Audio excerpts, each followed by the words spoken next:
साहब, आपसे मेरी पिछले दिनों में बात हुई, लेकिन उस वक्त ऑफ द रिकॉर्ड बात हुई थी। तो आज ऑन द रिकॉर्ड आप क्या कहेंगे जावेद हाशमी साहब के इल्जामात के बारे में? जी, जावेद हाशमी साहब, एक तो इंटरनल कोर कमेटी की बातें हैं जिसमें हम नहीं होते थे, लेकिन एक चीज मुझे आज भी याद है कि आज से 1 साल पहले बनी गाला में हमारी पार्लिमानी कमेटी की एक मीटिंग हुई थी जी, और उसमें हमको ये इंस्ट्रक्शन खान साहब ने दी थी कि नेक्स्ट समर में आप इलेक्शंस की तैयारी करें। अच्छा, तो ये इस बात की मैं गवाही देता हूँ। यानी कि पिछले साल ही खान साहब ने आपको कहा था कि यानी कि 2014 के समर में इलेक्शन होगा। इसका मतलब है ये मामला 1 साल से चल रहा था।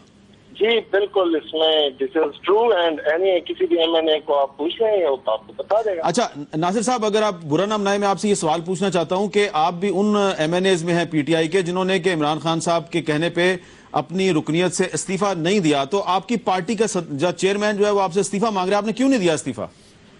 देखें आमिर साहब, एक हमारे प्रिंसिपल स्टैंड भी होता है। प्रिंसिपल स्टैंड कि आप डबल स्टैंडर्ड नहीं रख सकते कि केपीके गवर्नमेंट जब आपको परवेज खटक कहा जाता है, कहता है कि मुझसे इस्तीफा मत मांगो, वो आप चुप करके बैठ जाते हैं साइड पर और आप एमएनएस को बुलाते हैं और उनको इतना इंसल्टिंग बिहेवियर उनके साथ होता है कि उनको बिठा के उनके जैसे आगे वो भेड़ बकरियां हो और उनको आप वो डंडे से आप हाँकते हैं, लाइक दैट उनके रिजाइन लिखो।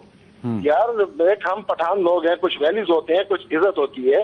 आप हमें कहें हमारे घर आ जाएं कि हमें बुला लें कि भाई हमें ये चीज हम इसमें फंसे हुए, आपकी रिजिग्नेशन की जरूरत है, फिर आप सारे एमपीएस को भी बुला लें, मुशावरत कर लें और आप ले लें रिजिग्नेशन पे। लेकिन ये तरीका नहीं है।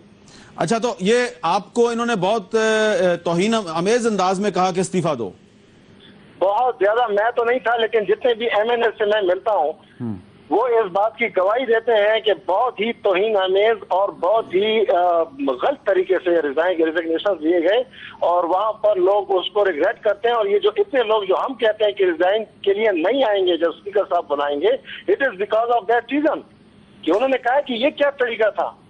अच्छा, और आप देखेंगे जब अगर कभी वक्त आया, आप हमें साथ इस बात की गवाह हैं आप कि 50% से भी कम लोग आएंगे रेजिग्नेशन देने के लिए। 50 नहीं, मैं भी 30% आप ले लें, 25।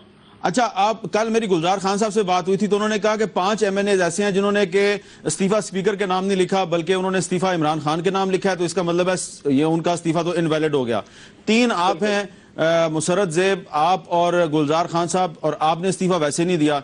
और आप कह रहे हैं कि 60% लोग होंगे जो कि इस्तीफा नहीं देंगे और वो स्पीकर को कहेंगे कि ये हमारा इस्तीफा जबरदस्ती लिया गया।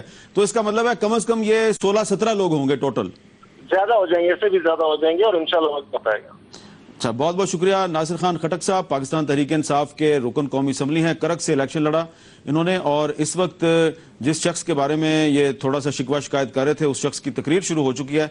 आप उनकी थोड़ी सी तकरीर सुन लें और हमारे मेहमान जो है उनके साथ हमने गुफ्तगू भी करनी है, तो इमरान खान साहब की थोड़ी तकरीर सुन लें आप।